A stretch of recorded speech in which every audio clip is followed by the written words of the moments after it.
proudest day and the proudest time in the seat of a rally car, because that day and that hour and those minutes, I got the bit between my teeth. You know, I really stood up and was counted and said, this is not getting away. I remember when we pulled on our helmets and Donald says to me, what are we doing? I said, we're going for gold, Barrett. That's all was said.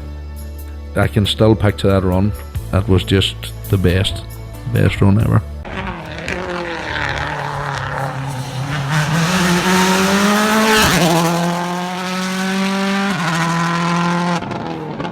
Welcome along to Crunching Gears, the Rally Podcast, episode 33. Once again, Conor, you're very welcome along.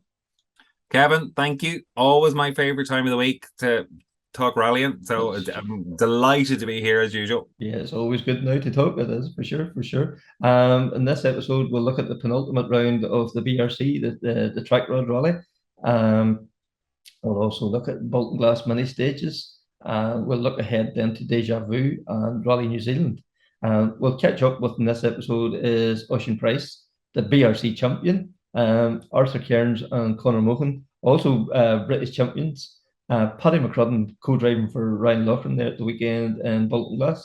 And then, dream come true moment that I can't say, I don't know what to say. We caught up with the MacHale family, Austin, Gareth and Aaron, but more on that after a few minutes. Just want to make a special word. We didn't get a chance to catch up and was Michael McDade and Dick Casey, who won the historics in the BRTDA and the track rod, that part of it as well too. So they're looking, a secure podium anyway, at the very least in the championship. So that has to be something that we'll be definitely covering before the end of the year. But Conor, the BRC, what it lacks in quantity, it more than makes up for in quality. Listen, that was a phenomenal drive by Osian Pryce. And Keith and Mikey, close, but just not close enough, unfortunately. Osian was on it from the get-go in the dark on the Dalby stage and overshoot for what do you call it, for Keith. Just meant, he wasn't able to pull it back. Like at the finish there was 20 seconds in it, which is nothing. Yeah. But at the same time it was enough that Osian was comfortable. Yeah. And it just shows you the level of that a spin can decide a rally, and that, can you might 20 years ago a spin was, you could really make that up in 2 or 3 stages. So it's just how on a knife edge the whole thing is. As much as we're really disappointed for Keith and Mikey not getting the championship, it's fantastic to see Osian and Noel claiming the title. Many times Osian's been second now at this stage, so. That's it. Osian's been runner-up 3 times, and again, it's funny, from our side looking, there's Noel and Mikey growing up together and fighting it out, across the water for the championship. It's been great to watch. I'm delighted for the two of them. Yeah. They've had a great year. Yeah, it's fantastic. It really is. So I think without further ado, we'll catch up with Osian that you spoke to earlier there and get his thoughts on it all. So Osian Pryce, 2022 British Rally Champion. How does it sound? Yeah, pretty amazing, to be honest. And as I keep telling a lot of people, it hasn't really sunk in yet, really. It sounds nice when you have people coming up to you and, even in work, back to work on Monday and people saying, "Oh, how are you, champ?" And, British champion. It's a bit surreal, to be honest. And I think that's the best word I can use to describe it. And yeah, I think it'll be a long time sinking in.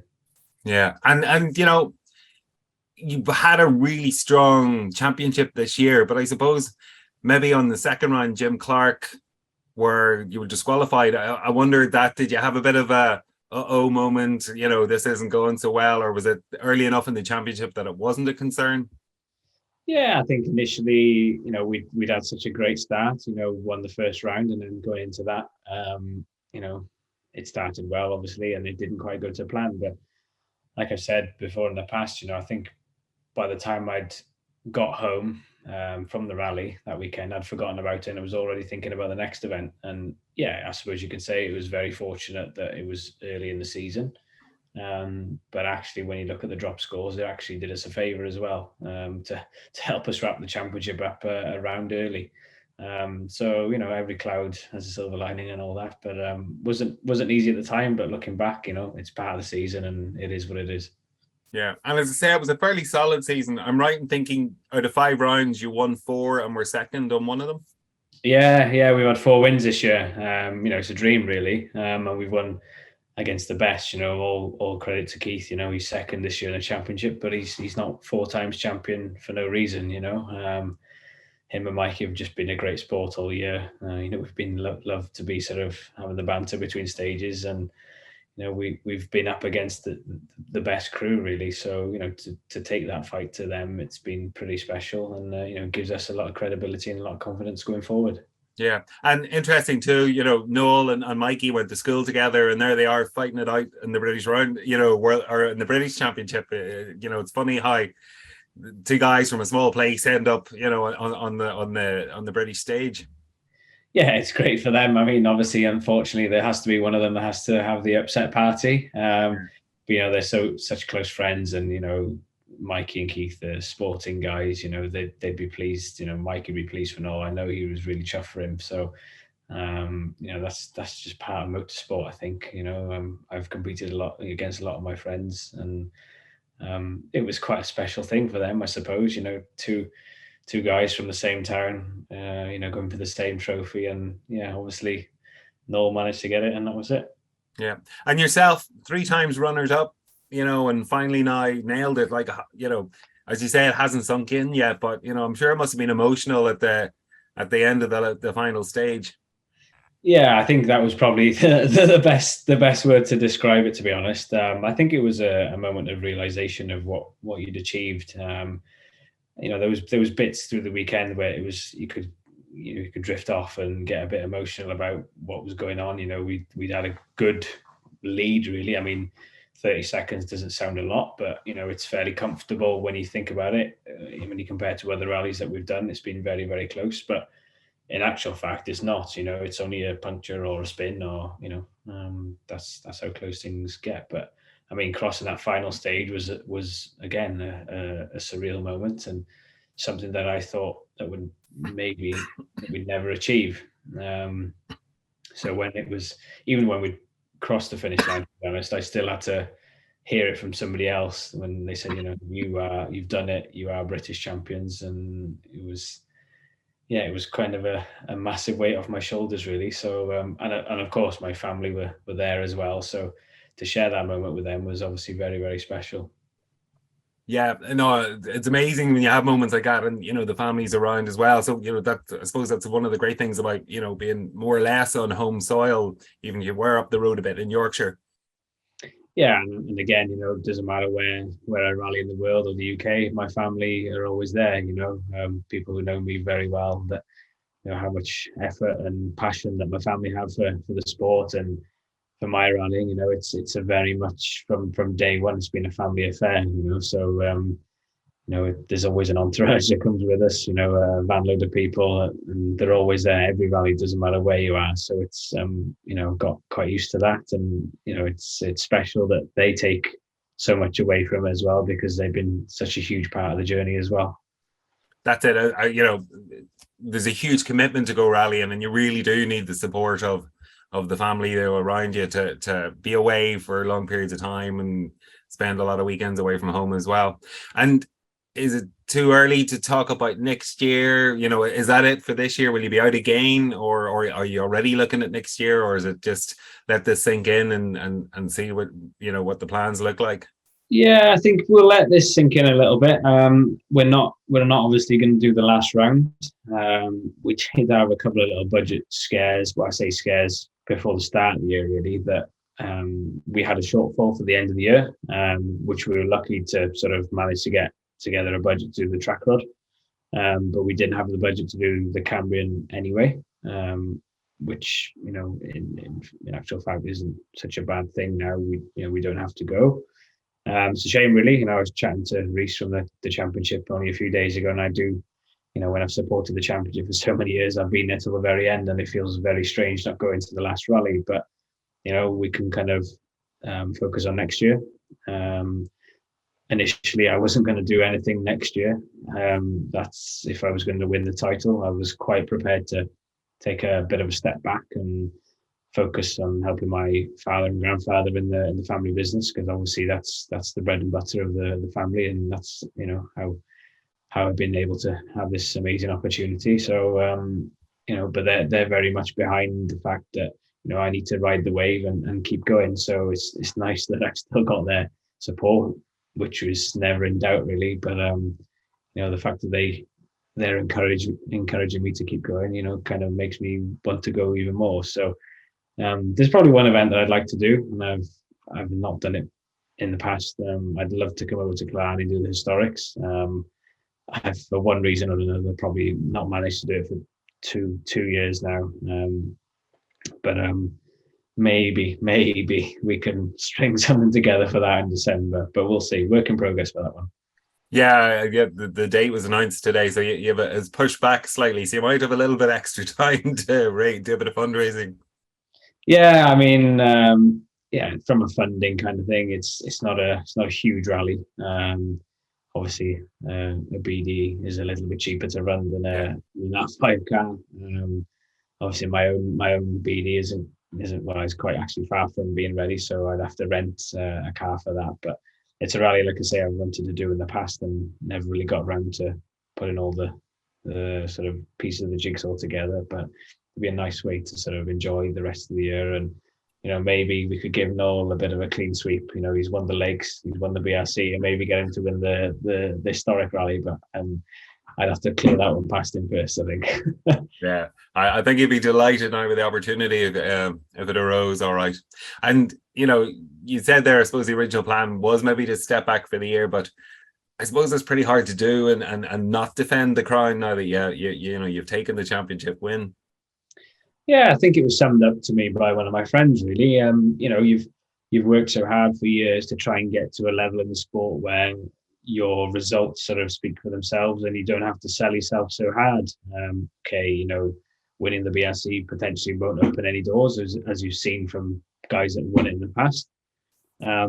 But you have to kind of use that as leverage for people that are maybe new to the sport and want to get involved and use it to good effect. So, from that sense, it would be a shame to go quiet now and lose momentum. And, we should take full advantage of it and, push on to next year.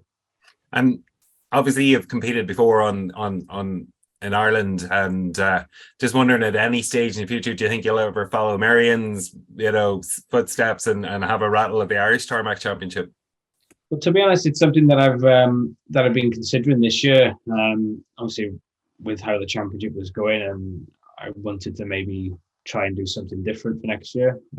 Even though the British are kind of shaking things up a little bit for next year. Obviously, they're going to announce some details on that in the next couple of weeks. But I'm at that stage now. I've got that title that I so dearly wanted, and it's a bit of like a weight off my shoulders really now that I've got it, that maybe I can go and sort of venture into doing other things. And obviously the competition level in Irish tarmac now is phenomenal, as the same it's been in the British Championship really. And I'm at that stage now where I still have the ability to be competitive, so I may as well keep pushing myself and put myself in a scenario where I'm up against like-minded people with similar abilities, and the competition's always very close. So it would be a shame to step back, but obviously the Irish tarmac is something that I'd really like to do. I've not really got much experience of the rallies, but it'd be a nice change for me, I think, having done the British Championship for so many years on and off. And obviously such a great sort of spectacle and competition, and some great rallies as well. Yeah, no, personally speaking, we'd love to see you over here, and as far as we're concerned, the more the merrier. Yeah, no, it'd be good. I mean, there's a couple of guys coming over there now. People have ventured over, and there's a few rallies that stick out, the famous ones. The events speak for themselves. You guys don't have to sell it to us. It's just a simple case of we'll raise the budget and we'd be there tomorrow. So yeah, let's see what the winter will bring, and maybe we'll see you at the start line at the beginning of next year. Kevin, it's been a phenomenal year for Irish rallying on the other side of the water. Like when you look at the British Rally Championship with Noel O'Sullivan, number one co-driver there, taking the overall title with Eamon Kelly and Conor Mohan, junior champions. On top of that, then also winners there, Alan Carmichael, Arthur Kierans. Like, really, it's been a cracking year. And you got caught up with Conor and Arthur earlier. Yeah, it was sort of, I don't know what way. I just think for the first couple of weeks coming up to it, we just didn't know what way it was going to go, but it was just a pity we didn't get it whenever we didn't get it together, but that's the way the Joker Points works. So we just had to go to Trackrod and take it from there, and thankfully it all worked out. And that Eamon man drove another impeccable rally, taking the one in the junior section as well, and a top result overall as well. Yeah, no, he never stepped a foot wrong the whole day, and we got round it and we put in some good times, and it was a very tricky rally. Now the stages were the same as last year, but the rain just completely changed the whole rally. Well, for us anyway, maybe it was different for Arthur, but for us it was just so tough to get round. And then from Arthur, from your point of view, this is your third British Championship. You had two with Daniel at the junior and then the overall, and then at the national championship now with Alan Carmichael the weekend. That's a lovely feeling. Yeah. It was great. It was great. Now it'd been a barren few years there for a while, and with the old COVID and that, it was great to get back out again, and great to do it with Alan to get the national. Mm-hmm. And it was competitive, and it was great to get it, surely. Yeah. And Alan's a great supporter of rallying too. He's been doing that BRC for the last few years, and he always supports the rallies back home. Like he done the Bushwhacker there, and he done the Ulster. Indeed, yeah. He was quietly in the background there, and if you notice the year, his pace has come up well. Mm-hmm. We're just looking at the times there from last year. He's 30 seconds quicker per stage this year on the same stages as the track this year than he was than last year. So his pace has come up fairly well now the year, and he's driving very well. Yeah, because there was even a couple of stages there. I think he was like fifth overall, fifth overall. Like that. That's no mean feat. Yeah. Uh-huh. Yeah, we're knocking in all fairness, we're knocking in good times there in some of the stages. He loves see those type of track rod stages. He loves that type of stuff. Mm-hmm. Good, big, fast flowing stuff, and it suits the car as well. Car goes well over there too, and on those stages. Mm-hmm. And the Highlander hasn't really missed a beat all year at all, has it for you? No, fair play now to Dave Jackson and his team, Colin and Mick. The car be superb, and they have the car in great order and ultra reliable in all fairness to them. Mm-hmm. And full praise must go to them guys there that leave the car in perfect condition and in great, great reliability has come from that car. Well, sure, Josh has proved it too in this country too. Mm-hmm. She is a good car. In all fairness to it. That is for sure. And Conor, I'm sure you're going to echo then the sentiments too. The car that yourself and Eamon have, VSM keeps turning out a top quality car for you. Oh, definitely. Like Paul and them, there's nothing phases them. And the car is always A1.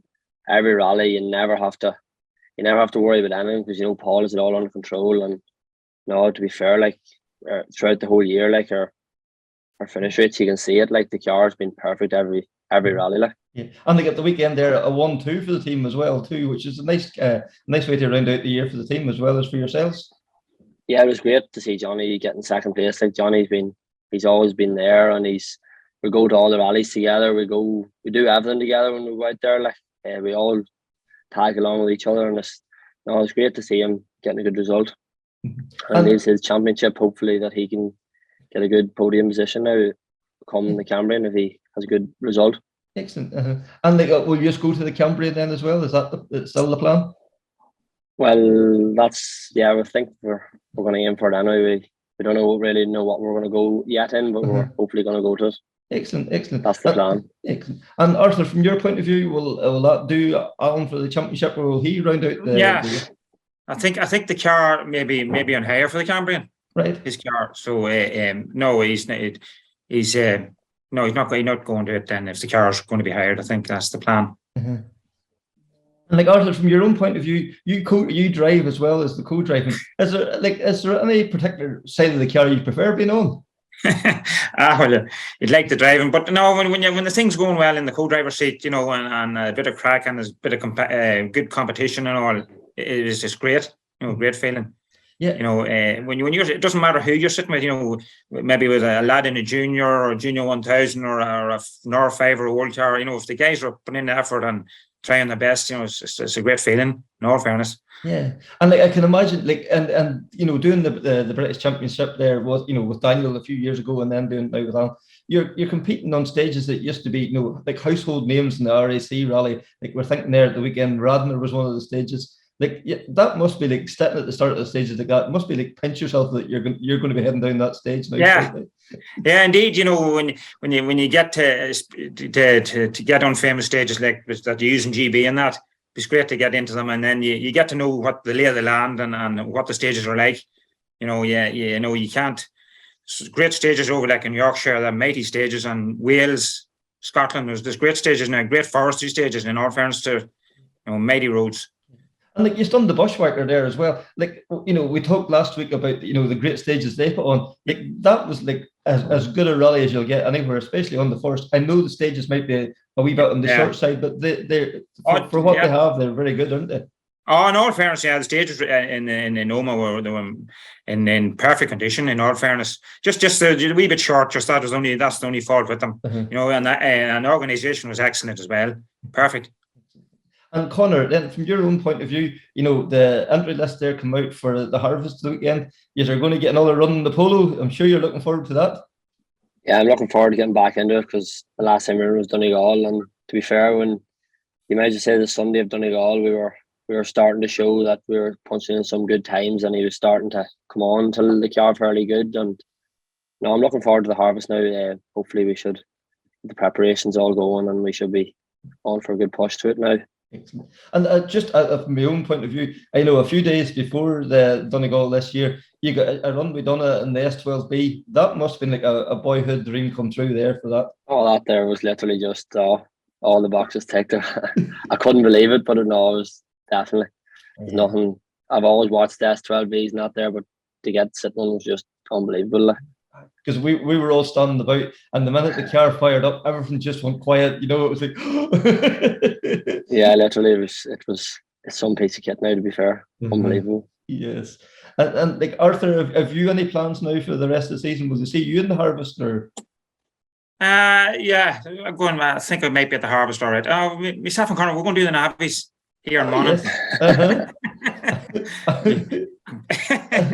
And that's the plan. Which one of you two you strive for it then? Well, I'm driving. I have Conor Maguire co-is navigating for me. Conor, he's sitting with Mickey. Is it Mickey Carbon? I think. Yeah, we're sitting with Mickey Carbon, so we're trying to get the car finished up. So we are to get ready for Saturday night. But no, let's say same boat ourselves. They're starting back now on Saturday night, so it's all stations go around Monaghan now to get the Subarus all out. Like that, the night now's around Monaghan is, as close to the Monaghan Rally. It's up there, the pinnacle. It's the thing they all want to win. The night now's around Monaghan, isn't it? Oh, I've been at the night navs now probably near 6-7 years, and like I'm only starting to come on till getting down to like 8, 10 and 10 penalties, and I got a couple of clean sheets. But I got my first Navi win there last year. And the amount of years that it took to get there is just mad. Yeah, no, I agree with you, Conor. I can tell you there what they're like. Yeah, I agree, surely. And I tell you what, it's a great training ground for co-drivers too. Learning to read maps and watch the times as well. That's an important part of it as well. Yeah, because I spoke to Terry Harriman, I think it was last year, and that's what he says. Like that was the great thing about Irish co-drivers. That they come up through that whole night now, and that learning to read maps, and to be precise with their timings, and that carried them right through. Definitely agree, Kevin. Yeah, it does pay off in the future. When you go further afield and have to get out a map. I remember doing the Roger Albert Clark there with Barry McKenna, and what was it, 2018 was it? And anyway, the road book just wasn't right, and so I had to get the map out, and I knew exactly where it was. Because your phone, there's no coverage or anything in the woods. And when I got the map out, I knew exactly how to get out of it or where to go. And you pick up them skills and at the night now, it's like that. And Conor, I'm sure for yourself, as Arthur says, you're never phased of no signal on your phone or whatever. You can just pull out the map and away you go. A simple thing, even if you're looking to like organise or think what way you're going to wreck it. Like you get out the map and you look and you see where you are, and you nearly look at a map quicker than you'd look at a roadbook if you were figuring out where you were going and the shortest way to go. Like, to be honest, like that's the night nav is definitely the great starter to be a co-driver like this, I think, anyway. Absolutely.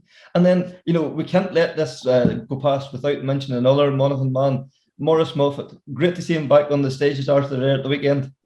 It is Miss Mighty, for a man that got very ill during the COVID, and to come back out and 16th overall, I think he was. Yeah. And it was I've seen a couple of clips now on YouTube and that. He wasn't hanging about either. No. he was back to himself. So in all fairness, fair play to him. Yes. That's great. Yeah. And like, it was great to see him out. I seen a clip there they put up on YouTube or on Facebook earlier on. He came to the end of one of the stages and he was giving out that the stage was over already. He was wanting to go on and on. But we I keep telling everybody, how great a club Donegal is. But Monaghan, there's such a great spirit of true rally people about Monaghan. It's whenever the rally rolls into Monaghan in April, the buzz about that town is second to none. Really, it has to be. It's the best national, and if they could squeeze 2 days out of it, I'd say it would make a great international. What do you think of that, Conor? Oh yeah, go ahead. Sorry, go ahead. Oh yeah, definitely. Like I never got doing Monaghan this year. Like, and it was a hard one to take, but just all the commitments of the BRC and that. But no, it was Monaghan definitely always stands out now. To be fair, that's for sure. And Arthur, what's your thoughts on that? Yeah. In all fairness, now we have a great working committee in Monaghan. It takes a big team to run a good event, and in all fairness, now our club here put in a big effort. PR and talking to the residents on the route and getting everything right. To cross all the T's and tick all the boxes. In all fairness to Conor Maguire, now chairman of the motor club, he leads a big squad and does a great job, and it takes it all too. Yeah, and the quality of the stages is second to none as well, isn't it? Yeah, we pick out stages now that'll suit everybody. From the guy at the front to the guy at the back. You pick out stages, that suits everyone, and do a good job on the day, and then get everything right, and hopefully it works out in the end. And in all fairness, it does now. Mm-hmm. And as you know, we're fairly competitive down here, even at the night navs too. I think when you look at the overall results in rallies, like the quality of the Monaghan crews always shine through. We think of Sam, Josh, Gary McPhillips, right down throughout the field. Like every class, there's always like a Monaghan man. Always, if he's not in the battle for the one, he's not far away. So. Exactly, that's right, Kevin. Yeah, indeed. In nearly any rally in the country, there's bound to be a Monaghan crew in it. Yeah, somewhere. Great to catch up with the two guys, and the way the conversation took the weird twist and started talking about night navs. But that's a vital part of the where rallying starts. Like the guy said, that was their way in. That's they can pick up a map and go anywhere. Like that's anywhere in the world with a map. There's no doubt about that. Also last weekend, then Baltinglass Mini Stages was on. Fascinating battle there. Great to see Ryan Loughran taking the one. But I think we really should say, the guys that finished second and third, not that they come out of nowhere, that would be unfair to say, but the way they built the pace all year, Conor Murphy there and Chris O'Callaghan, it's been phenomenal for them to step up to the plate and push Ryan Loughran hard, and we all know how hard Ryan goes, don't we, Conor? Listen, pushed him hard, all right. Like, I think, what was there, 5 seconds? Yeah. Like that was close. Mm-hmm. Like, really was. So fair play to Conor and Murphy and Sean Collins. Like, they really did. They didn't let Ryan away with it easy. That's for sure. That is for sure. And Ryan was leading the Mark IIs in Donegal before he retired. So we know how hard it goes. He's one of the fastest Mark II men in the country. So I caught up with his co-driver there at the weekend, was Paddy McCrudden. Like, Paddy has had a phenomenal year, so it was a pleasure to catch up with Paddy as always. So we'll get the words from the man himself. It was some rally now indeed. I tell you, the boys there, Conor Murphy and them, and even Christopher O'Callaghan pushed us all the way now. They didn't make it easy in any way now, to be honest. But Yeah, the stages were good up there, very, very fast. I think we had some like maybe 4 or 5 slow corners. The rest were junctions and chicanes. It was amazing now, and Ryan, to be fair to him, drove well, very, very good now. He's a hard pilot now, to be honest. And like he wasn't feeling 100% on Sunday there. He was feeling like he was coming down with a touch of the cold there or something. So to be fair, he done really, really well now. Yeah, and we have to pay credit to Conor Murphy. Like he's been getting faster and faster all year. But like that performance he put in Sunday was fantastic. And as you mentioned there, Christopher Callaghan, another young gun coming up through that has been bringing the speed on all year. Good to see it all come together for him as well. Yeah, big time. And to be fair now, I'm the R5 there all year, like, and I wasn't really paying attention to that modified stuff, so I didn't really know. I know Christopher O'Callaghan there, but I didn't really know this, Conor Murphy there. But my God, they did push us now on Sunday, to be honest. It was good now. They like that racing, like that's unbelievable. Like, when it's down to like tenths of seconds and things like that, it gets everybody just on the edge of the seat. It must be a fantastic feeling inside the car when it's like that. It is, and when you have to drive her to the limit, like that's brilliant. Like and like when into stage 5, like, and we're still at whatever was on it, I can't remember now, but it was really, really close. And Ryan says to me, he says, "Tighten the belts, or we're going for this." So no, it was good now. And if anybody, I advise anybody to go and watch the in car. It is something else. It is balls in the dashboard stuff, really. Oh, big time, man, big time now. Is that our in car you're talking about? Your car in car from the weekend there. That is something else. That is for sure. And like you mentioned there, you've been in the R5 with Jason Mitchell this year. Like like Jason has come on leaps and bounds, and finally it's all starting to come together for him. We think of the a fantastic podium there in the Australia, and then again there in the Bushwhacker. It's great to see all that hard work coming together for you pair as well. Exactly. I got the call last year for the Ulster. That was the first rally with Jason. I think we finished 9th overall in that one, and he rang then to see what I do the tarmac championship with them this year.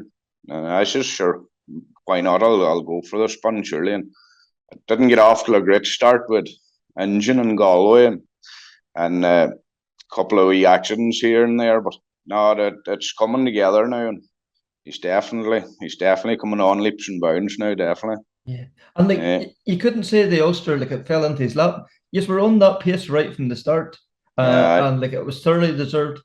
And like if maybe earlier in the year, if he had been up to second, with a couple of stages to go, he may have got a bit hot-headed and went for it. But even he credits you with pulling them back and getting them to get to the finish. It's more important here at this stage, Yeah, well, when you get to that stage in a rally, like there's no point in bunning it over something you mightn't get, So you kind of have to be sensible about the thing too, like But no, it's good to get on the podium now, especially in Ulster and one of them big international rallies. Like that was a tough rally. There was one of the stages now, I'm not sure which it was, but I had 27 pages of notes, like, it was just corner after corner after corner, like, it was a tough event now. And the weather conditions were, a mixed bag as well, which probably makes tire choice, makes everything that wee bit more difficult as well, too. Yeah, sure, we were sitting in the last stage and the sun beaming on the on-screen, the next thing started to rain, like, but it didn't rain too bad, but we got through the stage fairly dry now, but yeah. And then, like the Bushwhacker, we all know what happened then, in the Lakeland, you just run a wee bit wide in the corner, but to come back and have the self-belief to go back at it again and the Bushwhacker, I know he said he took the first stage steady enough, but then after that, like he was mixing it with the guys and they were going hard at the top of the field. So, yeah, well, we were going hard too. But no, he's and like he did say he would be racing with the top boys at the end of the year, and he's promised that, and he's Kennedy's doing it there now at the minute, like, you know. That's his first. And the more he gets of that too, the more it's helping him, like, you know. And, like every kilometre counts and every finish counts, you know, and it's helping him big time now. Yeah, because he said last week about the smell of the race fuel has taken 20 years off his life. So like, long may it continue. Exactly, yeah. And like for yourself, like it's great to see you finally, you know, getting to the place you deserve, because you've put in, you know, 15 years or so now you've been co-driving, and you know you started off with McCafferty back in was it a 106, I think, at the start? No, a Ford car. Yes. That we had to spray easy starting onto the bonnet every time we wanted to start her. But they were good old days too now. But 07, I started rallying now. Oh no, it's a long time coming now indeed. But you know, you've had some great runs along the way. You know, we think of the Circuit Ireland with Alistair Cochrane. You know, like the time it was going over Hamilton's Folly and one thing and another. You know, Johnny Jordan. You've had great runs with Johnny. Callum Devine. You know, John Bonner. The names that you've sat with over the years. It's a who's who of rallying, really, isn't it? Yeah. I remember one year too. I'm not sure what year it was, but done Newry Morns with Damien Toner. And was it the last stage or the penultimate stage? I'm not sure now, but we got a puncture. We were lying second, you know, and dropped us back to third anyway. But Gary Jennings was doing it as well, was he? And I can't remember what Gary was in now. But he says if we hadn't got the puncture and all, you know, it would have threw up the one first to win the rally, like, you know. But just we dropped that much time and then with the puncture, like it's. But no, it's a long time coming, a rally one now. I thought I would have got one sooner, but this year, you know, you've started to taste the champagne there with Jason and then with Ryan at the weekend. It's going to be hard to keep that momentum going, but I'm sure there's no doubt you'll be trying to keep it up. Yeah, well, hopefully Jason now provides the more champagne from now on and now. Yeah. Yeah, and I'm sure already you're looking forward to next year to getting back out, and you know Jason wants to do more tarmac and more gravel, so long may it continue. Exactly. I'm not exactly sure what the plans are next year. Will it be tarmac championship or the national championship? But the more the merrier. You know me, I'm not too fond of sitting at home at the weekend now. Thanks to Paddy there. So.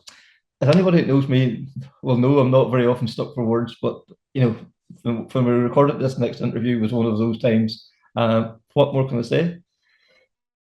Welcome the MacHale family to the Krunching Gears podcast.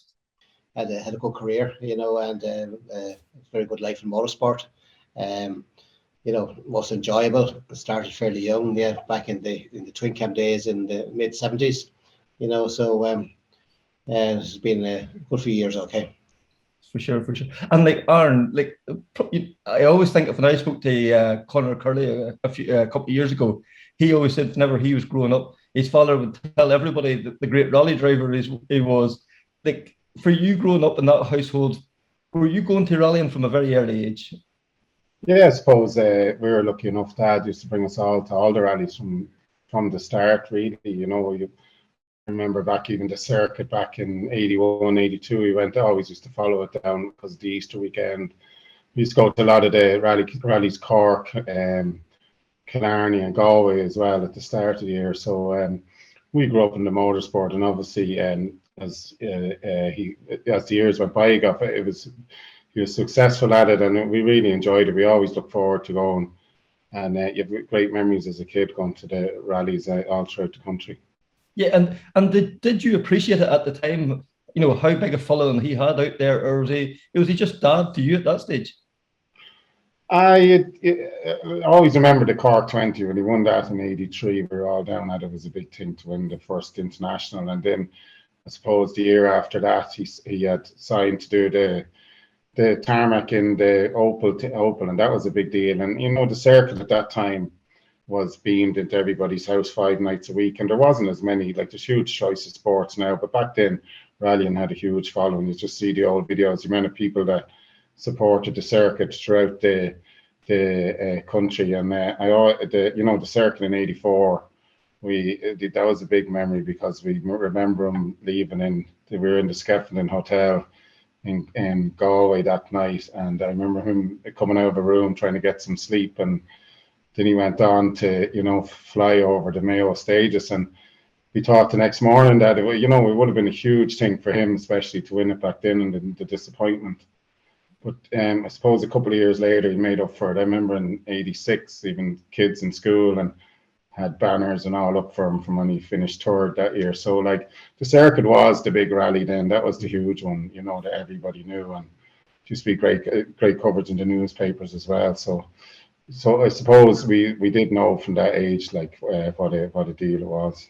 Yeah, like as you say, like it was mainstream at that time. We think like George Hamilton, who was like a sports personality covering the football and all that. He was covering the rallying back then, along with Clum and all that, and 5 nights a week, and it was a good half-hour programs. Like rallying Austin then was big news. Yeah, I think so. I think you have to take your hat off to Mike Carroll in particular. He started the whole thing running for RTE, and then Plum got involved with the RPM and UTV, and it was probably every night, you'd have Galway for the start of the championship on the Friday night, the Saturday night, and the Sunday night. It was a big thing, and it's really made rallying in the country. And them two lads in particular made all the difference. And I think that Plum is so very well known, and I think that Michael O'Carroll did a huge thing, and Plum will tell you that without Michael O'Carroll and RTE was the big difference to get RTE into it. And I suppose really put rallying on the map is a better way to put it, because it's very competitive here with other sports to get onto that sort of TV coverage and that, because the GAA is the big thing. Like the GAA is obviously number one, and then you'll have the horse racing, you'll have the rugby, and different traditional Irish sports, and it was definitely good in them years. Yeah, and Gareth, from your point of view then too, like you were growing up in this household, was it always going to be rallying, or was it your dream maybe to run out in Croke Park or Lansdowne Road, or where was your ambitions? I think probably Kevin, the nearest I'd get to run out in the pitch in Croke Park is doing a stadium tour. But no, it was always motorsport, as Aaron sort of alluded to.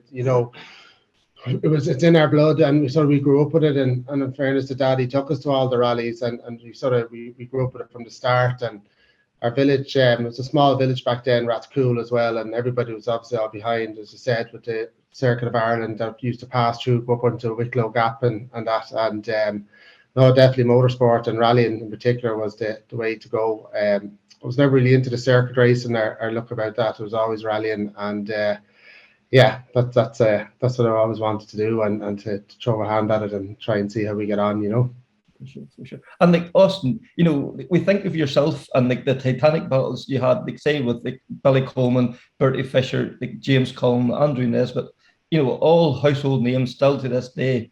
Like at the time, did you see it as a golden era of Irish rallying, or was it, each event you were going there to one, you were focused on one, and it didn't seem as big a deal maybe at the time?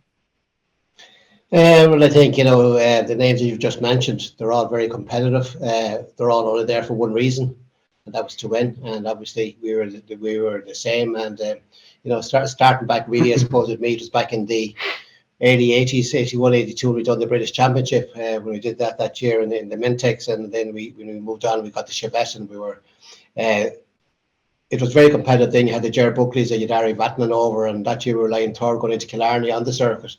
And, obviously you have the classic stages in Killarney, but unfortunately we got a puncher. We just changed the wheeler back and back out, and we got caught with Harry and bent his back axle. You probably remember all that coverage, himself and Jimmy McRae battle. Yeah. But, that was in them years. And then obviously you had Billy Coleman at that time when we had the Opel Ireland team, and he got involved in it then. So that made it competitive in 84. And then he had moved on to the Rothmans Porsche, which I think everybody realised in after 84 with Henry Tyvenin. He was leading the circuit by just maybe 2 or 3 seconds a mile quicker than the current Group 4 cars, the Mantis and the Escorts, etc. So they were all then very competitive, and obviously Bertie was the man as well. Bertie always had a very good car and top class driver, and he'd be always a very fair competitor competing against, because you always knew where you stood with Bertie. There was nothing hidden agenda, but he was there to win.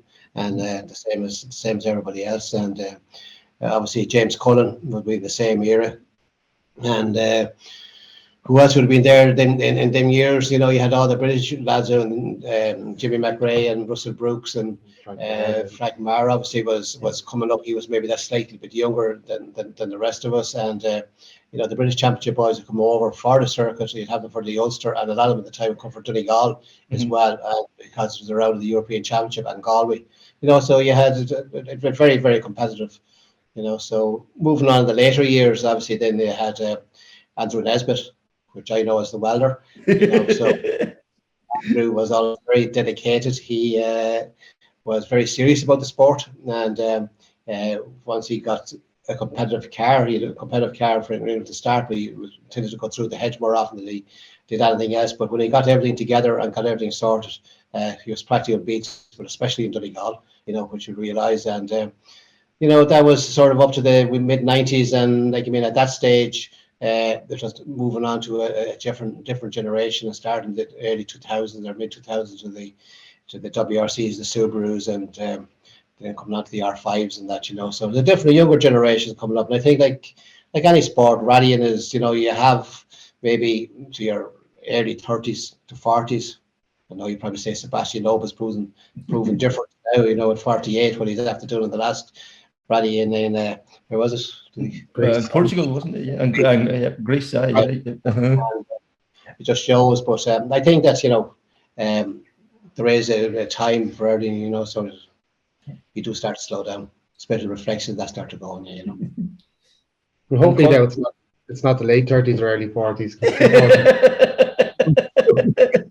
And Conor, you wanted to jump in there? Yeah, I was just going to ask Aaron and Gareth, you know, those early days, getting to go to the events with your dad, and then obviously, you know, you go from the service park out onto the stages. Apart from your dad, who would have been your rallying heroes at that time? Well, mine was always Colin McRae.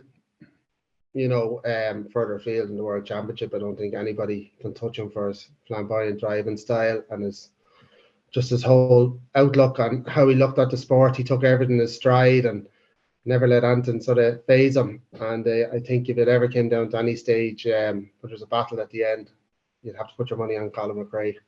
You know, obviously through Dad, I got to meet him a few times, and that was a big, very important to me there to meet him. You know, definitely would have been one of my rallying heroes. And then Aaron, the same question as most of yourself then. Well, when I was younger, I you know, Henry Toyland, because I suppose with that Circuit of Ireland, and then I suppose I was 10 when he died, and he was really just coming on, and because the fact that he rallied in Ireland, and you know, we went from the tall but then up to the Lanciers, and that he was one of the stars, and Harry Vatanen, of course, and then of course he goes to Colin McRae. Everybody loved Colin McRae. And then when you moved on, we did a rally. Dad did one in the south of France. I think it was the early 2000s, and the Rally de Bar, and we all were over at it. And that's when the last rain for the weekend. And Sebastian Loeb was in a two-wheel drive Xara, and then nobody, you knew, because he raced Niall McShay in the Saxo, but this was his first time in a proper car, and I think he won the rally by about 10 or 12 minutes, and everybody at the finish was wondering who the hell this fella was. And, you know, something. We were out spectating, and we were looking at the rain team and then this two-wheel drive Xara, and it was unbelievable. And you knew, we all knew over there that this fella is going to be, we didn't realise he's going to be the greatest ever, but he was, you know. For sure. And like Austin, you know, we're talking about iconic cars. Like, whenever I think of rallying, I think, you know, the Black Manta, I think of the M3, the Celicas. You know, them cars will go down in history as some of the best cars ever to grace our stages. It must give you, you know, it must be fantastic looking back for your cars to be so highly regarded to this day. Yeah, I think so. Like, I mean, I think the Manta was definitely very good. The Chevette I think the Chevette won two circuits, I think, with Russell, wasn't it? But the Manta was something else, yeah. And I think the noise and the handling and the sort of car that was very predictable, hard car to drive because there's no power steering. And that time that we used to have 8-inch wide rims at the front, and tires were heavy and tin on the back. But you know, there were definitely good cars. Like, I mean, I really had a good time in the Manta. Like, it was the Manta from sort of 84 to 87, 88, you know. So it was 4 or 5 years, you know, of good competitive motorsport. And the good thing about it was there was a lot of Mantas in the country as well. It was Andrew, like, sort of started off in a Manta, and then obviously had Bertie, and Billy Coleman as well. and Colin was in a Manta, and Vincent Bonner in Donegal, you know. So there was enough of them in the country, and then you'd have obviously the British Championship round boys coming over, Brooks and McRae and them lads. So moving on from that, like, I mean, after the Manta, our next probably, we had a couple of in between that we didn't get on, you know, Mitsubishis, and we moved to BMW, to the M3, and at that stage, Bertie was the first to make the move to Pro Drive. It was for the M3, and he had the car maybe half a year that before me. So our first out was in Galway with it, and we were very happy. We got a win, and then we had a run for a good result in the circuit with Colin McRae in the Subaru, but we hit a bank, unfortunately, when he pulled out the mud. But you know, that was the way it went. But I really liked the M3, because it was a very easy car to drive. It was the first 6-speed box that we had, and it was all about the 6-speed box was going to be a problem, and but it wasn't. You know, once you got used to it, and the car was very predictable. No turbo. You know, so you know, it was normally aspirated engine, so which is a lot. And then It we was went on from the newer version of the Manta almost, wasn't it? You know, it was rear wheel drive. yeah, well, it was a good follow on, you see, from the Manta, because it was the same thing. Car was quicker, probably more competitive, even though the year we went to Donegal with the M3 in 1990, Vincent Bonner in the Manta, the last of the proper lightweight Mantas. Vincent was thereabouts with Bertie and ourselves, you know. So obviously the Manta was still very competitive, but yeah, it was the last of the rear wheel drive cars, and it was, you know, probably well, not taken away from the Escorts, but for that era of that car, it was winning the events. It was the last of them, and then we obviously moved into with Toyota, the 185. Okay, we won the circuit and won a few 4 or 5 rallies in the 165, but the 185 was probably the best car that I did have, the most competitive car and the strongest car, because it was built for World Championship stuff, and it won, I don't think it was 2 or 3 World Championships, the 185. With Kankin and Diddy and Oriel and people like that, you know. It was actually an ex-Oriel car that we got at the time, because we had Jerry McDonald, God rest him, at the time working in TTE with Richard Cregan, and Mickey Eve used to go over and do some of the rallies with him, especially the Safari and that. But we got a good competitive car at that time, and we had sort of 14 starts, 12 wins, 2 seconds, and 2 championships, you know. So you kind of would say that was probably the most competitive car. Yeah, it was part of we had a contract with the Toyota Ireland and Castrol, and following on from the Seneca to the Corolla, which was a current WRC car then, and obviously Carlos Sainz was running the car and it was Diddy Oriel in the World Championship. Getting a lot of good results. I can remember in the RAC in Wales when Carlos Sainz and Louis Moy had it wrapped up and the engine gave up. So you probably remember the time I putting the helmet through the back window. And but the Corolla, we never really got sorted for Irish tarmac, and we had problems with the suspension and different stuff. But maybe I was getting a little bit too old anyway for spending time into it and developing the car. And Mick was at it for a long time, which was my mechanic for years, Mike Leaf, and you know, and Brendan and Willie. So we're sort of at that stage, we're going more for enjoyment than competition in a way, you know. So, and like, you know, I have to think, you know, like you had a very small team around you of mechanics and one thing and another, and they stuck with you more or less right from the start, right to the end. Like that, you know, to start off in your twin cam Escorts, go up through your Mantas, your M3s, into, you know, to the world cars. You still had the same team of guys there with you. That's great testament to, you know, your loyalty. Yeah, that's correct. Really, I suppose the first guy that was with me was a guy called Noel Gidston, and he was working with the business with us. So he worked with me, and he was a start back to the RS 2000 days. And Mike Leaf was actually a brother-in-law of his, so he introduced Mick to the whole scenario. And Mick was a driver, a mechanic, but a really gifted mechanic. And we used to build the back axles for the RS2000, where we changed the different diffs for the tarmac and different diffs for the Pyrce. And I suppose really in 82, when I started with the Chevette, Mick, Eve and Willie Elliott and Brendan Krunching, they were the main four that we had, so we had a mechanic, a panel beater, an engineer, and Noel used to drive the van, look after the tyres, look after the fuel and that. So it was a good combination, all very loyal and all very good at their job, so good to have, And even there, I'd say probably they're more so friends than anything else, because Noel and Brendan was even with me on the World Championship in 2006 and 2007. So it just goes to show the span of time that's there, Kevin. Excellent. That is something else. And then for the two, you just, for now you just want to start out, Aaron, you started competing first. Did Dad give you encouragement or discouragement maybe? The real story. I suppose when I was probably 17 or 18, there wasn't that much between us. Like, there's only 20 odd years, so Dad was in that. So it wasn't that encouraged me too much, but I probably crashed a few cars around site, so he's probably thinking it'd be better safe than not. I went to Australia once I finished college for a couple of years, so once I came back and once I started rallying, the first car was a Nova. He was always there to encourage you. Now, and he, even throughout, but he let you, find your own way, and you always knew anything that you'd have to ask. And even up to today, he's great knowledge of the sport and great interest, and it's I'd say a majority of the rallies that I've done and Gareth's done, he's always there with us, and it's great to know, they'd be there at the end of the stages and everything, and be always keeping an eye on everything, and his vast experience and also.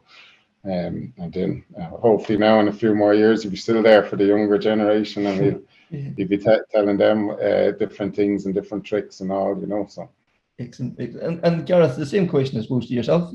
Was it full of encouragement for you as well? Yeah, but I suppose as Aaron said, I was coming up there a good bit younger than Aaron, so there was probably a bit of time there. So I know you're shocked at that. I know. The camera's a bit darker back there. The lights a bit darker.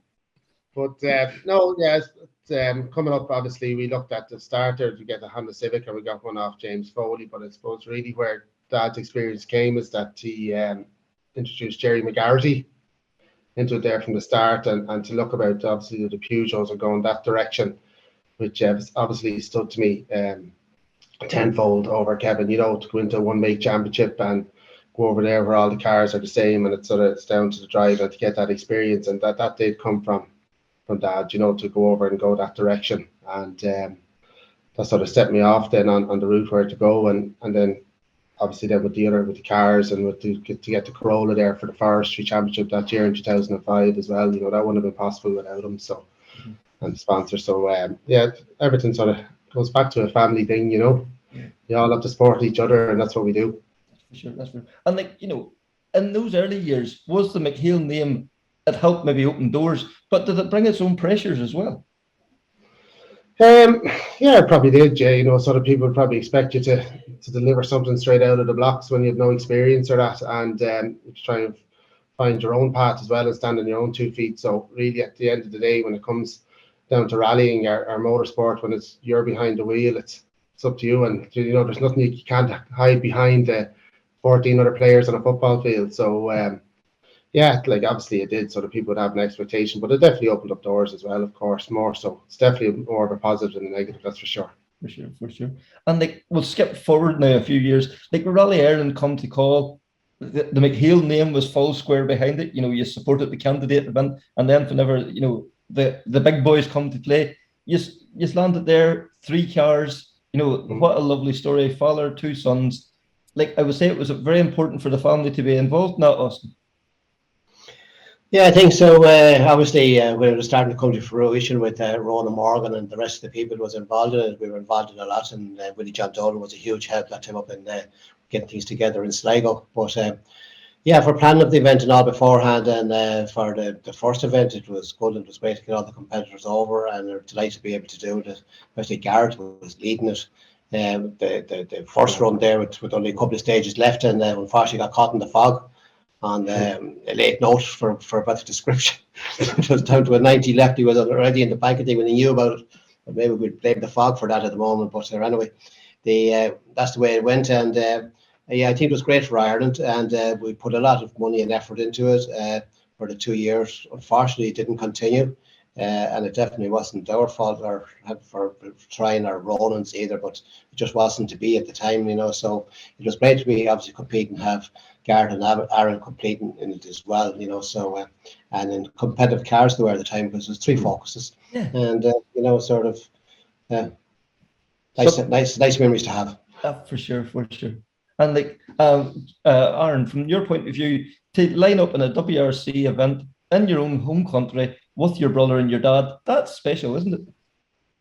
Yeah, I suppose definitely that year, and we did a couple of candidate events, as Dad was saying, and so that was building the excitement. I think there was 2 of them, and then when it finally did happen was in 07, and I suppose that year was the year that you had Sebastian Loeb and Marcus Grönholm over for Galway, and Sebastian Loeb did Donegal and Cork 20.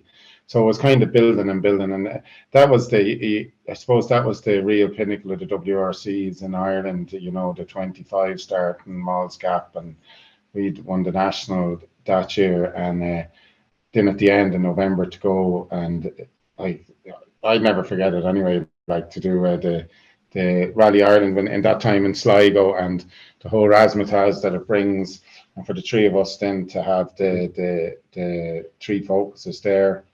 It was brilliant, and you know, and there was, you know, the Irish did very well, a lot of good results in it, and over the 3 days you had the excitement of I think that was the World Championship where Grönholm went off as well, you know. So it really was. I remember Ronan Morgan, they won for the first time. They won the most popular event and all for the year.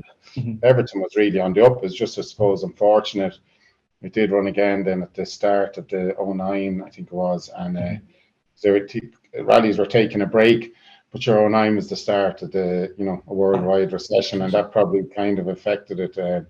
Then probably even the organisers just didn't have the same money that was there that happened in 07. We're just unlucky that it didn't keep going, but hopefully it'll be back again one day, you know. So.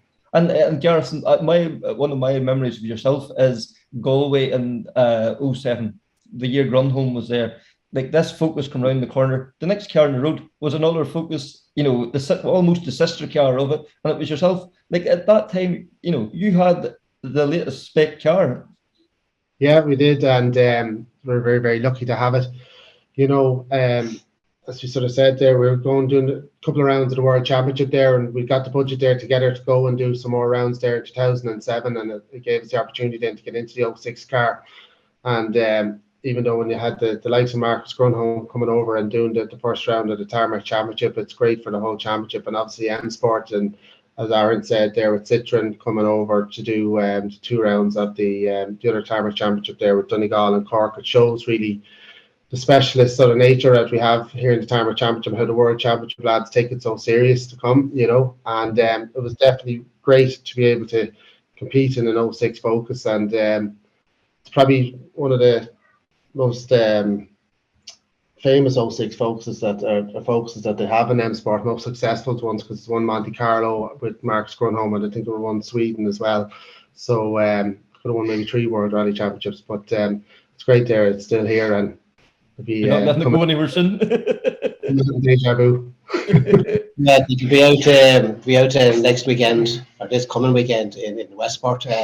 It's the car that we got for Gareth for the World Championship back in 06. Is the car that Marcus won Monte Carlo in the first major win for M Sport and for Ford in the World Championship in that particular focus. And then he won Sweden after that, and then he won, I think it was Cyprus, and it was second in Corsica. So it's a very famous car that's going to Westport, and I think all the people in Westport will appreciate what it is.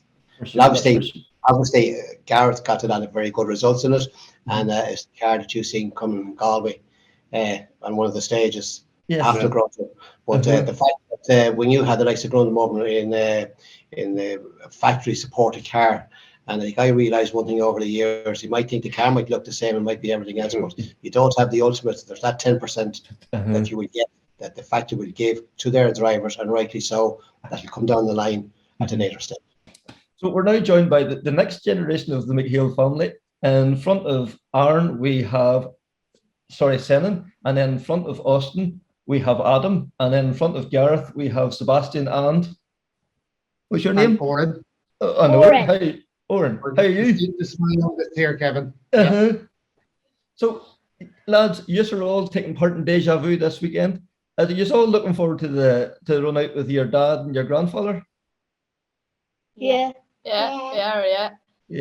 And like Adam, at this stage, you're almost an old hand at this. You've done what, 2 Deja Vus already? 3 actually. Yeah. I did my first one in Donegal 2018 or 19 it was, and then I did the Deja Vu, done it again, and then just Tralee around April. Yeah. So yeah. So. And have you the rallying bug? Can you wait till you can't wait now till you turn 17 as your wheel? Yeah. Do you want to get behind the wheel, or are you happy in the navigator seat? No, definitely I'd rather be behind the wheel if I had a choice. And Senan, are you doing any karting or anything like that there, or do you want to do a bit of driving too?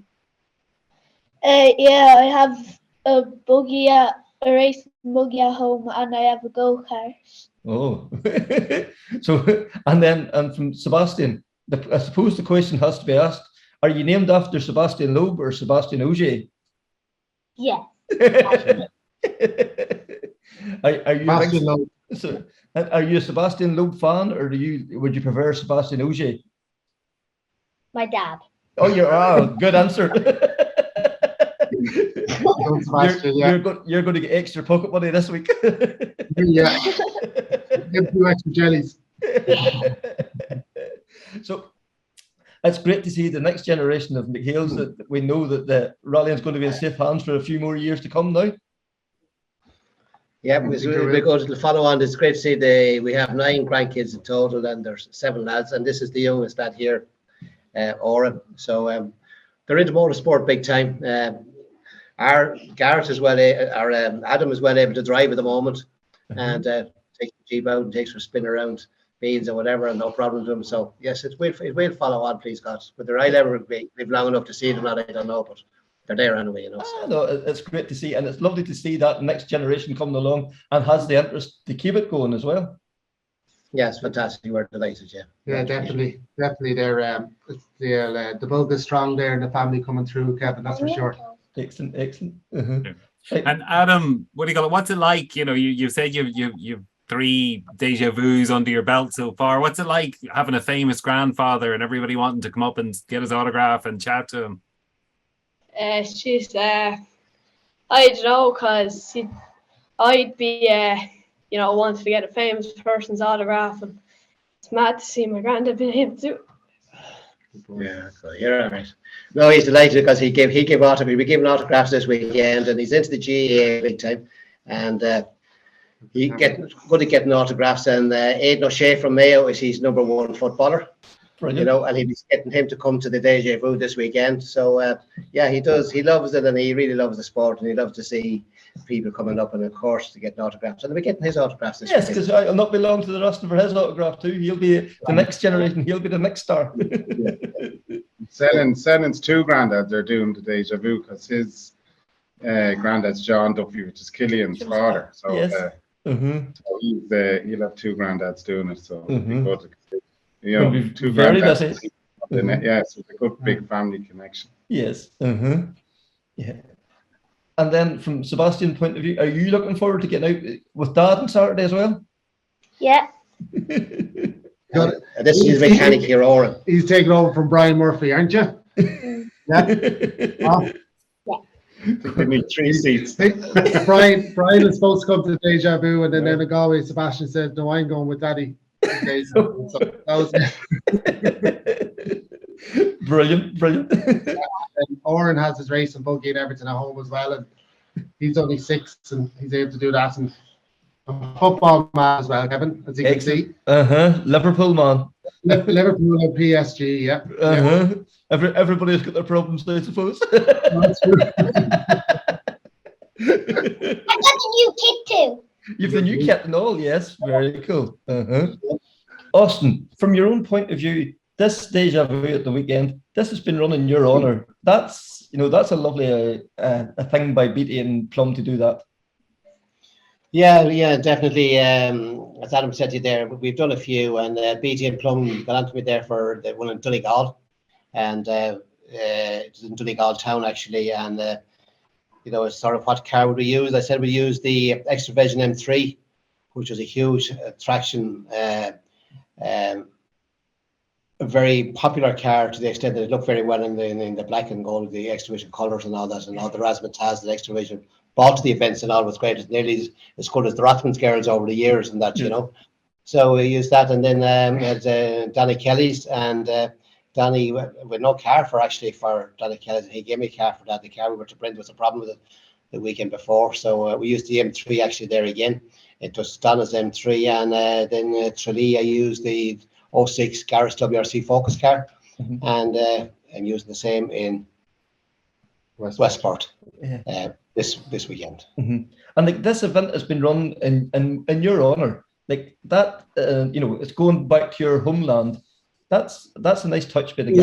Yeah, it's grand. Like, I mean, obviously the West is in the veins, So Mayo, like, I was born only 10 minutes drive from Westport, a place called Loughran, and yes, it's nice we're going back to the West, and I am very happy for the running one in Westport in our honour for Westport and Mayo Motor Club, and obviously Galway, and Galway was the most successful international event that I did. I won Galway 6 times, and with a lot of good results there, and we had a few of the times in the circuit that we won the circuit or competitive circuit over the Galway Mayo stages.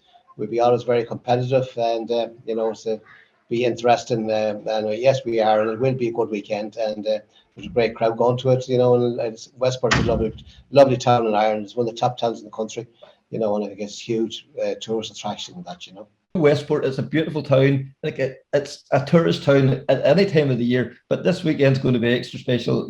Once the rally community descends on it, it'll bring its own special vibe. Yeah, I think so. Yeah, I mean the top 20 cars that's really running, like Jimmy McRae and all them guys there, it's going to be huge. And obviously the 2 lads, and Andrew's coming, and I don't know how many, what else there is, but I think he's about 150 entries, and being based in the town and in the Loughran Hotel, based there. So like, I mean, it'll be a good night, it'll be a good weekend overall, and going out as far as Mam Cross, then use the parts of Sheafrey Mountain stages, which has been classic stages over the years, and run in Galway some of the times, but definitely in the Circle of Ireland. And when you be coming back at 2 or 3 o'clock in the morning after leaving Galway on your way back to Belfast or Bangor, whenever it was, and you come out over them 3 stages, another 2 in Sligo, that it was no joke, So I think that'd be very good, and it's gone up then as far as up to Roundwood and to Clifton, and coming back to Leanon, which is got a great history in Leanon, and back down to the finish of Westport. Excellent. Yes, Bridges and Patrick Mountain has to be watched too, don't they? Yeah, well, that sort of thing. That's over the years. There was Patrick a few of the Took out somebody anyway. A few of the Rothmans cars in '85. There's obviously Billy and Jimmy. But they're classic stages in that part of Mayo, Galway. So. And Conor, do you want to jump in there? Yeah, I was just going to say or ask Aaron and Gareth, at this stage, have you heard all of your dad's rallying stories, or when you go to the likes of Deja Vu, is there somebody comes up and you hear something new? We were around in a good few, but you always enjoy when they get together, and especially when he's there with friends of his over the years, and you hear them telling different stories, Fergal Allen and the likes of the lads that's at the rallies. And then I suppose we were lucky enough to do a good few years competing with ourselves, and we plenty of good stories and different snares at each other at the rallies. So we did have a good 10 years that we did it, between British Championship and then doing those 2 World Championship together, and we'd be always trying to, you know, messing with each other. So they were all good memories. So, but I think this one is very special, especially with Dad winning 6 times in Galway, and then those stages where he always went very well in the Circuit of Ireland there, you know, and especially for his first circuit in '93 was he had a great run over them, and it's bring you back, and he's a big love for Mayo. It's all his machines and lorries are in the green and red colours, and he hasn't seen them win an All Ireland yet, but I'm sure he'd really love going back there. I think that would be the favourite place to have it. I think so. It should be a good weekend. Well, at least it's something good that Mayo can bring back from Dublin anyway. That's awesome weekend back to Westport. That's for sure. That's for sure. And like from your own point of view, you know, we think of like Deja Vu that's been, you know, the last few Deja Vu's, and like Donna Kelly running Donegal the Sunday this year. Like all these events, it's great to get all those old heads back together. You know, like Jimmy McRae, James Cullen, all these guys. Like Austin, for yourself, is it nice to meet up with these guys and exchange stories? Like I've seen the way you just slot back into the conversation as if you spoke to them 5 minutes ago. Yeah, that happens really, you know, and I forgot to mention there, and I think a huge thing, and I really appreciate what Donna is doing, bringing Sebastian Ogier's World Championship winning car. They won the World Championship in, and I think the Marcus Crumb's one that we have won the events, but they won the manufacturer. We didn't actually win the World Championship that year, but Sebastian Ogier did, and for Donna to bring that, like, that's a huge thing. Then that's Fiesta, you know, and it's great for people of Mayo and my people of Westport there to see that. To answer your question, yeah, it is. I think it's probably that generation of motorsport and in rallying, you know, to be a thing that after the events, to be always, especially the internationals, we started a party. The prize giving would be that night, you know, and you know, you'd have the likes of Donegal and the Monterrey or the Ballyrange was known then, and Gleneagle and Killarney. Wherever it was based in Belfast for the circuit, or whether it was in Bangor, and you know, Cork and all the same way, and there'd be a lot of people that hang on for the prize giving that night. Whereas now, as soon as the rally's over, the prize giving is nearly at the end of the last stage for a better description. Apart from Donegal, obviously Donegal is Donegal, you know. So not argue with that. It was on to Tuesday. Yeah. Unless session after the rally in Donegal, it's not a rally, you know. So the rally almost gets in the way of the party. But they've been all you know, like unfortunately we've lost a few, you know, in Bertie and Frank Marr, a few guys like that would have been around, but most of the rest of them still there and doing it and that, you know. So yeah, it's important to have the practice. And it's, you know, like that I always talk about the rally family in this podcast. You know, that the way you just knit back together again, like, you know, Ari Vatanen was in Donegal this year, Jimmy McRae was over with his grandson. Like it's always lovely to see the old heads can just appear and they just fall back in as if they were here yesterday. Yeah, that's true, you know. But as I said, like, I mean, in that generation was maybe slightly different to the current, just more personal, and the competition is obviously very good. But you know, it just don't have the same people that's taking part now. And the rally's over, they tend to go home, and maybe rightly so. But you know, but so it's you know, that's the way it was. And for the two lads, from your point of view, like you're sort of kind of that in between generation, do you still appreciate the, you know, the good crack it's still around rallying? Yeah, well, I think as Dad said, it has sort of changed a little bit, even since we did the Tarmac Championship in 2010. You know, I definitely believe that the everybody that's involved in the motor clubs for the different rallies, like their night out, is the prize given, and is beyond. I think it definitely should be attended to, you know, and that's one thing that we always made sure that we would go to the prize given no matter where you finish, unless it's on its roof or something like that. But you definitely would want to go to the prize given, and it sort of has changed a little bit. I noticed just doing a few rallies this year, you know, that we listen, we're out of it for 12 years, so obviously it's not going to be the same as what it was before. But the main thing is that the drug is still there for the driving, so that's where you get your crack out. If you don't get your crack at 6 o'clock in the evening time, you get your fun on the stages. So that's what it's about too. And Aaron, from your point of view, like as Gareth said there, the drug's still running through the veins. It's a hard sport to get away from. Yeah, it is. I suppose I'd given up for a few years and then went back in for about 3 or 4 years up to 17. Did a couple of years in an Evo and then the left-hand drive cars. And this year, then I had bought a Fiesta and then sold, and then we had the Polo. But I just had different things on this year. I was doing triathlons and found it hard to fit in the rally, and I only got it. I suppose for me the big disappointment was missing the Donegal. We had to pull out a couple of days before because of a bereavement with the navigator. So that left. Once you miss that one, this season's a bit funny coming back from COVID. It's very condensed. There's a lot from March to Donegal in June, and then it's spread out. Mm-hmm. So, but having said that, I sold my car now to Tim McNulty. But next year it's starting, I suppose, the national in next March, and Garrett competing, and it's still it's impossible to get away from it. So a bit older now, so I don't know what form. You're just gonna be going out, as Dad says, more to be enjoying it. And hopefully get a bit of interest with Sen, and I have 2 girls then, and if they have a bit of interest in it, hopefully you can keep it going. And you see it as you said, Jimmy McRae's over with his grandkids. You see it all the way through. Donna Kelly's kids rallying now, Declan Boyd. It all flows, and that's what keeps rallying going. And the Moffats as well. There's 2 brothers rallying. Their father competed. So I think. It's kind of like even in the GAA things, hurling, you either love hurling or you don't. Motorsport's the same. You're into it, and you keep going, and it'll always be there. Mm-hmm. And like Austin, to wrap things up, then we know the bug is obviously still there for yourself. Like, would you like to get behind the wheel and get the countdown at the start of a stage one more time again? Well, when I stopped back in 2009.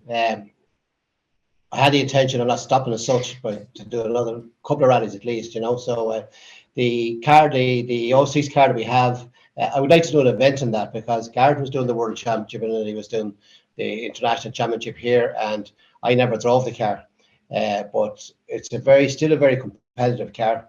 I'm not really into going out in historics, to be fair. I don't mind going in M3 and that, but I still like to be more in the likes of the Focus, and we might maybe even thinking of Galway this year, or a national championship round or something like that in the Focus. And but we play it by ear, and we have the full competition license anyway, so we passed all the medicals. Thank God. Uh-huh. And what about And what about the Polo? Would that have any interest? Have you had a run on it yet, or would that be something you would like to try? No. Well, I did. I drove Aaron's Polo when he got us there around the industrial estate where we have our business, and I found it very compact and very tight. And the way that you're sitting, I like sort of sitting up and looking out over the steering wheel rather than sitting down nearly in the back seat. I wouldn't mind. I probably will at some event next year take the Focus out for a run. Yeah. Words fail me. An opportunity to catch up with Austin, Gareth, and Aaron, and then the lads as well. One of the highlights of the podcast so far, in my opinion. Anyway, I'm sure Conor, you'll echo that. Oh, absolutely. Listen, made my night. Just having the opportunity to talk to, to listen to Austin and the stories, and to chat with Gareth and Aaron, and then obviously, next generation coming through there with Sebastian, Senan, Adam, and young Oren as well. It's phenomenal. It really is a watch this space. Dying to see what's coming next from the MacHale dynasty. Yeah, that is for sure. And to hear Austin recall some of the stories, just goosebumps even just thinking about it. Deja Vu on Saturday, leaving Westport, leaving the mall there in Westport, 10 a.m. Anybody that'll be there, I'm sure they'll be in for a real treat. There's a spectacular lineup of cars going to be there as well too. So if you're in the area, make sure and call round, because it's always a good vibe and there's a great atmosphere. And we know how approachable our stars are, always go over, get an autograph, get an selfie taken or whatever. So also this weekend then, Rally New Zealand, the WRC, will Roving Para do enough this weekend to wrap up the championship? Will Tannock, will Noel, will this fractious relationship bubble over? It's all very exciting. There's a lot to play for here. It's very interesting. Like, okay, gravel roads, road position is going to be key, but they're going to be smooth gravel roads. There's no big rocks or big stones going to be turned up either. But, I would say advantage is Osian, based on road order, and advantage Breen. If it has to come good for him in the Puma. He's been building, he's had a few unfortunate events, and, look at him previously in Estonia and in Finland, in the Hyundais and the Citroens. He's always done well. The stages should suit him. The fast flowing state roads, that's always seemed to be his forte. So, hopefully that'll go well for him this weekend, really, And as you say, Osian coming back, like he's going to be run back, I think 7th, 8th, and 9th in the road, maybe something like that. Like, as you say, that's probably almost the ideal position, as long as the weather's favourable for that. Absolutely. And, at the same time, he's only stealing points off Roving Para. So it just makes Roving Para's, it pushes out that another event or another 2 events maybe for him to possibly clinch that title. So I don't know. It's a real... and it'll be a brave man that comes Sunday morning to tell Osian to hold back there and let the young fella through. Yeah. And the thing is too, like, they're going a long way for a rally. Which is quite short on competitive kilometers. Like, I think Sunday is something around 30k. Really, really short. So if they haven't done it, like Friday's the longest part of it, with the long stages. If they haven't done it by Saturday afternoon, there's really very little to pull that back in. Yeah. And it's not a rally. It's not a rally of attrition. It's not a rally. It's sympathetic to the cars. And as I say, there's no big rocks, no big stones. Yeah. So we shouldn't see the issues with punctures and suspension failures and those things coming into play. So from a watching or a spectating point of view, following it, bar of severe mechanical failure, all the runners and riders should be there at the end. It's just in what position. Yeah. And like, you think it's almost impossible to imagine that Gareth Mac Hale go up and tap Sebastian on the shoulder and say, let that young fella through there. It would be a hard call to make, wouldn't it? Osian's not there to come second. No. Osian's there to win that rally. There's no other reason for him doing it. So even if Matt, the other side of the world, really, so exactly. Even Gareth Mac did come and ask him, why would Osian even agree? Doesn't need to. He doesn't need to keep his seat safe. So I don't think that's a non-runner. Yeah, and like, will Hyundai's return to form, will that continue? Like, they have been the car to beat the last 4 rallies now at this stage, so yeah, and there's nothing to suggest otherwise. And again, their weaknesses was around suspension, it was around the diffs.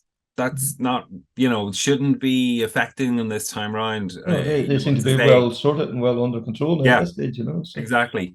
On smooth flowing stages. So yeah, I would say if Tannock has the bit between his teeth that he has had the last couple of events, going to be a hard man to beat. That's for sure. And then, as you mentioned, Breen, Craig's season has to come good. There's no doubt about it, And then, Gus Greensmith as well there too, So, is Gus a winner? Probably not. But, he could be a man for a podium if, things start rolling his way too, because he's going to have a decent road position there come Friday as well. And as you mentioned, that's where all the mileage is. Yeah, absolutely. And again, that car, it suits him this year. It suits him this year. And Breen can't have all the bad luck every round. The bad luck has to run out too. There has to be. That's like everything that swings both ways, doesn't it? There's good and there's bad, and it's due a swing to the good now, for sure. So I think that's enough of us talking for this week. So we'll wrap it up at that. So once again, please continue to like, share, comment, rate the podcast. It makes a huge difference. So until the next time, take care, speak soon, and bye.